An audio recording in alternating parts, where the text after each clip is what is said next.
déedéet waaye kooku leer ak lëndëm la waaw leer ak lëndëm la. waaw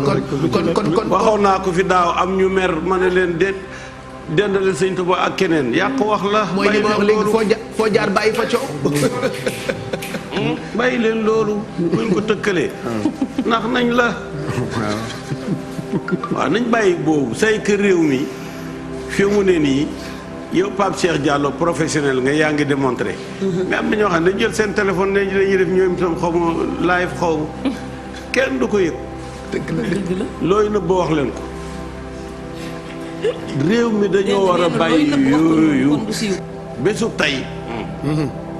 bu ma déggati kenn di wax dara Gana Messere bu loolu na arrêté tey rawatina di ko jaaree ci santu Ñas déedéet moom amati de bàyyi leen jàmm te it bu soobee yàlla kenn du ko mënal dara garanti. parce que ñii wax ne ñoom tiijaan lañ te kii du tiijaan dañoo xamul dara ci tiijaan mais da Sëñ Tuubaa moo bind radiya anni sibtu ka tiijaan yi Cheikh Tidiane ci boppam moo bég ci man teg ma moo bég ci man ànd ci li may def lim ci indi ci tawasul beneen sëriñ waxu ko fi Cheikh Tidiane la kenn ëppale ko Cheikh Tidiane kon bàyyi leen jàmbur bàyyi leen jàmbur affaire bi murit ak tiijaan Kawlax ak Tiwaawoon Njaasaan feneen dañuy ñuy mort lent la benn équipe la gis nga équipe bi dugalkatu bal bi bu dugalee bal bi daay song déedéet ku njëkk a kontaan mooy góol bële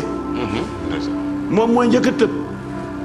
ñun ku dugal bal rek ñëpp kontaan nañ bal bi lislaam a koy dugal bu ko dalee ñëpp ay tàccu ñëpp ay bëgg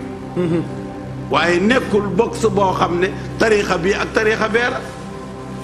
déedéet kër goo dem ku see aye ak toggam gu neex yaag ñi seen yaay ayul yenn ci yem dëgg la lekk gu neex ñi koy lekk ñëpp ñoo ko bokk ñun nag dootuñu nangu ñu jël diine ji di ko foyee jël ñu sell ñi di leen def ay mbëri làmb yoo xam ne dañ koy xuloo ko di woy sama sëriñ déedéet ku ci am sëriñ ñëppay sa sëriñ ku ci amul sëriñ amoo sëriñ wax bi jeex na ñëwaguma nag ci waxtaan wi mu ngoog